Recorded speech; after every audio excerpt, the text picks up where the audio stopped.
preview this coming game. Game 2, Washington Commanders versus the Detroit Lions. And I will be attending this game with Catherine, decked out in that burgundy and the gold. I don't expect to get any kind of backlash. I don't think they're really worried about us. So this might be a fun game. Mm-hmm. And I'm also excited to see, we all know that the most expensive beer in the whole entire league is at FedEx. You know where the cheapest beer is? Detroit. Really? Okay. $5. That's bar prices right there. Right? There you go. Right? They're trying to give their fans some help. So we're we'll see how that goes. I'm excited. Never been to Ford Field. I've been on the outside of it, but I've never been to it. So I'm super excited. I'm going to go also to the big house. I talked to you about that, and going to see some high school football. So high school, college, and pros. Might as well be a birthday weekend. Yes. Let's go. But hey, week 1, we know what happened with us. Detroit played a division rival, started off early, scored early, ended up being down 24-10 at the half, got down major. I think it was 38 to about 21 midway through the game, and then Detroit ended up coming back late. Will, what did you see in this game that maybe we can attack, or like, what are your thoughts on them? I know how people have been kind of saying Detroit's a sleeper, but what do you see from them? Yeah, I'll be honest with you. So first off, I did not watch Hard Knocks this year, so I know there's a lot of Detroit love from it. I'm not a big Dan Campbell fan. I'm not into his rah shtick. Not into biting kneecaps and ankles? No, that's not me. I like the intellectual folks. Yeah, I like the Sean McVays out there where they show how they beat what you did and why they did it. Right. So he's not my cup of tea. And so I kind of wonder when people talk about this like up and coming Detroit, because I look at their roster, I'm like, well, it's getting better, but where is this coming from? But they do have some weapons out there. All right. They have made a concerted effort to upgrade their offensive line, and they have 2 stout tackles at left tackle and right tackle, Decker and Sewell. They've got a good center. Now, I do believe Ragnow might have missed practice this week, so that could be a factor there. So they've got some line help. Jared Goff is not, he's not a mobile quarterback, but if you give him time, he can beat you. So we got to make sure we're going to get a little bit of pressure on there. They've got 2 receivers that can kind of scare you. DJ Chark they brought in from Jacksonville. He seems to be one of their featured receivers that they like. And then St. Brown, actually, is on my fantasy teams in one of my big leagues. So I like when he gets the ball there. Obviously, yeah. He was their lead receiver last week. So we got to watch him. He was their leading receiver last year. Yeah. Their offense seems to run through their running backs, though. Yeah. And last week, they had a lot of yards on offense, and DeAndre Swift had a lot of those yards on the ground. That's kind of where, I was looking back, and Goff only had 215 passing yards. Right. You score 35 points and only throw for just over 200 yards. Where is this coming from? But the line was doing pretty good. I mean, the running game was going pretty good. Swift is a weapon out there. Yeah. So we got to be prepared for that. And then we got to look at that defensive line. Kate, she's gonna like hearing this. They've got this guy they drafted 2nd overall who looks to be pretty good. So I do believe Mr. Leno is gonna have his work cut out for him. Yeah. On the other side they've got Charles Harris, who was a high pick for the Falcons, I believe, out of Missouri.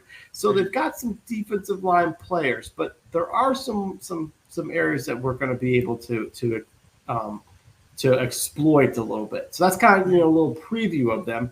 What do you see before I get into my head? This is where I want to kind of go after them and stuff. What do you think about Detroit? Well, I mean, where I started. I started running back all day, every day. And, I mean, they got 2 guys. Everybody jumps on Swift, and we know how good he is. I mean, almost 150 on the ground. You know what I mean? But let's not sleep on that backup they got who had 2 touchdowns, Jamal Williams, a guy from Green Bay. Like, you could play, and he is by far the energy of that team. They love him. They gravitate to him, and he is super passionate, my type of dude. So he can ball out, and he is definitely huge, not only in the run game, but he, gets a little action in the receiver. You know what I'm saying? Catches some passes. And Swift is just all world. We know that. And that, I mean, again, not to get too far in, but we're going to have to neutralize that. For me, golf has to beat me. You know what I mean? Yes. Like I've gotten into this with Nate. You know, like who got the better end of the deal in that trade with the Lions and the Rams, and obviously the Rams won the Super Bowl. So I'm kind of we see who got the better end. But he's like no, he's like golf. So I mean, we'll see what he does. But the thing about golf that even when he was with the Rams with stacked teams, he was still one of those guys that you're like, you have so many weapons, but I still don't really trust him. No. I still don't really, know what he's bringing to the table. We know he can go. We've seen what he did a year ago in the opening game when he brought them back. But at the same time, you had them down. And in this game, they were down at one point, 38 to 14, 38 to 21. Yeah. So there's a good portion of the game where you're struggling. And 215, I mean, hey, maybe that defense is great, but the Eagles defense only sacked them one time.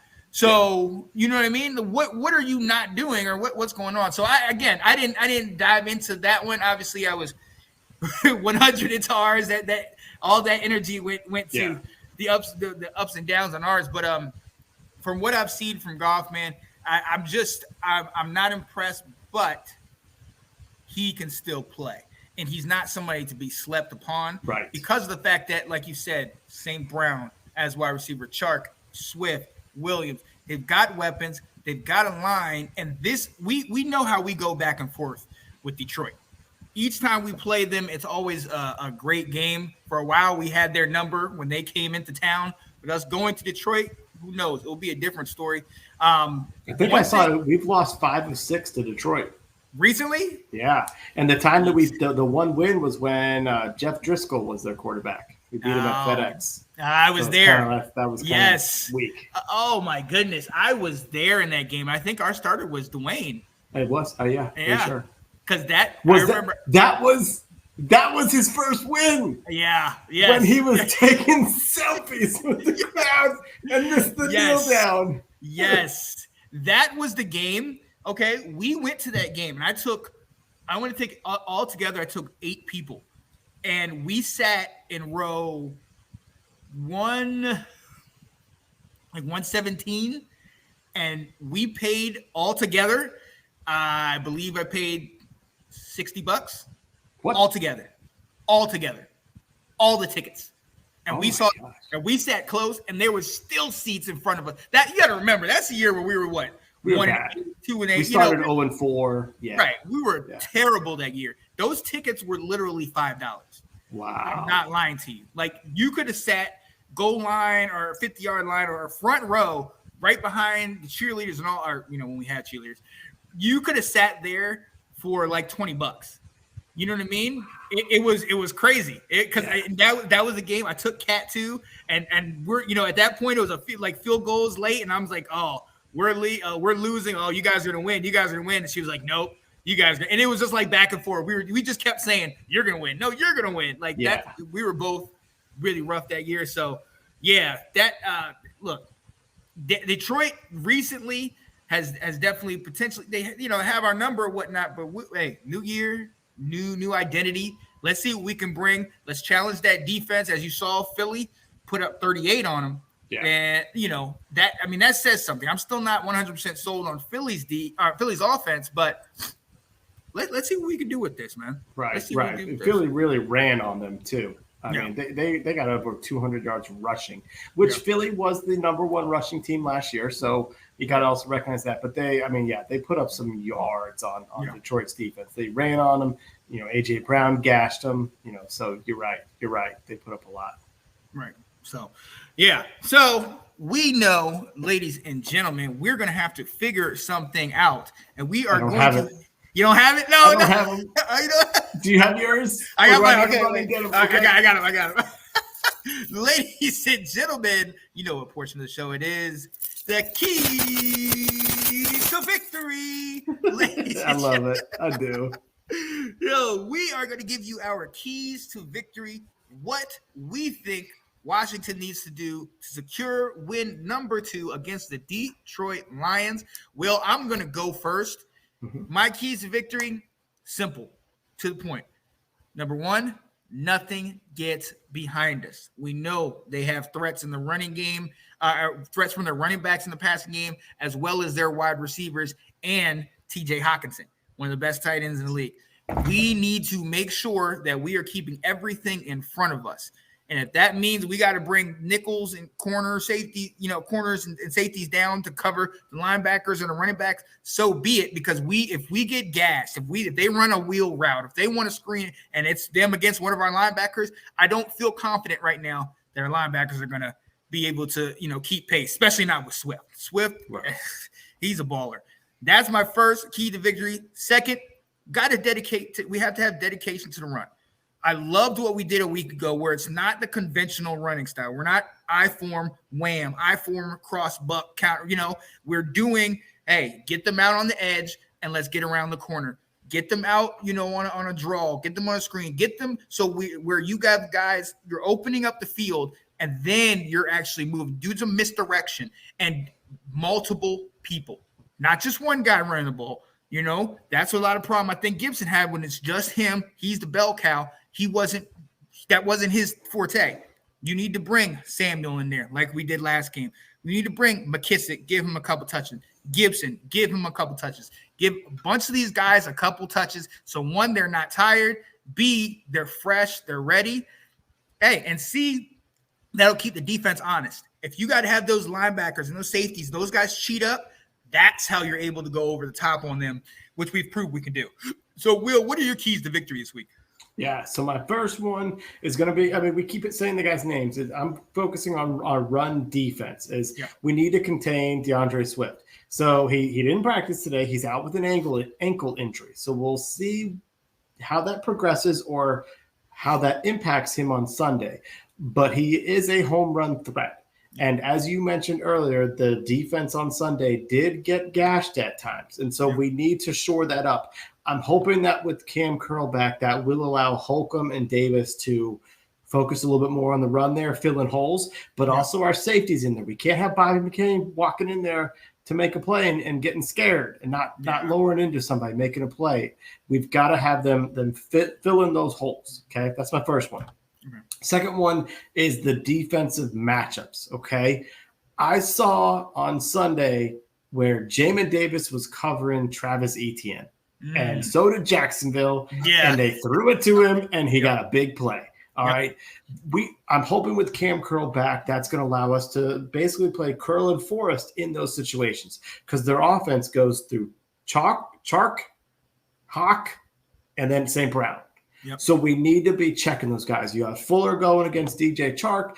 We need Curl and Forrest to be checking Hawkinson, maybe a little bit of Jamin here and there since he can run, but we can't expose ourselves the way we did. We got to be on top of those guys. Yeah. I've got one more, but do you have anything else before I do my last one? Curtis Samuel, focus in on a player. Yeah. Get him going early and often. I honestly think having that fast start that we had a week ago kind of was it helped us sustain through that time where we had the 3 turnovers and they came back and took lead. Keep utilizing this piece. Look, he's got a year's worth of time that he has been sitting and he's been getting healthy. Let's go ahead and let him work all that time. And while we're able to get Logan healthy, kind of help Logan Thomas healthier, because while he did great out there, he still looked kind of slow or, I don't want to say gimpy, but he didn't look like himself, like that same quickness. Still recovering. Right. But he was still able to make the plays. But I think that is going to open up the offense. Continue to get Samuel moving in motion and keep getting him the ball, because what's that ended up doing in the second half, you notice once they started going back to that motion, then all of a sudden you have a linebacker, you have a safety that's focusing on Samuel potentially going out in the out in the flat. And then that's opening something for Thomas who can come in behind, or Dotson or McLaurin. So if it's not broke, don't fix it. You saw what happened last week. Get Samuels going early, because that has proved to be a big, big thing for us. So So we're kind of on the same page here. Yeah, my third key is going to be challenge their defense and challenge their corners. Use our weapons on on offense. A.J. Brown torched them for 155 yards. Goddard had 60 yards. And then that was basically it for Philly. They really only had two guys that they focused on.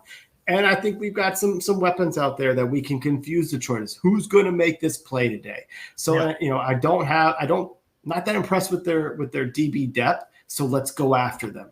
All right. Let's go through the air with it.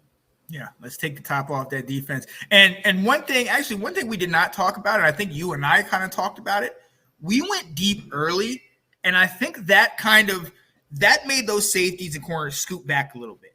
You know what I mean? We let them know that we can go deep on you, and that's something that I don't think people had that threat a year ago. Right. You know what I mean? They didn't think. Not with Heineke, no.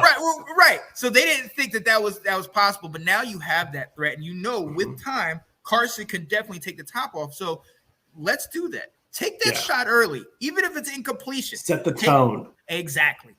Let them know. Okay, wake up. You can't go to sleep because we're gonna keep coming throwing for it. Yeah. So that's where I'm at, man.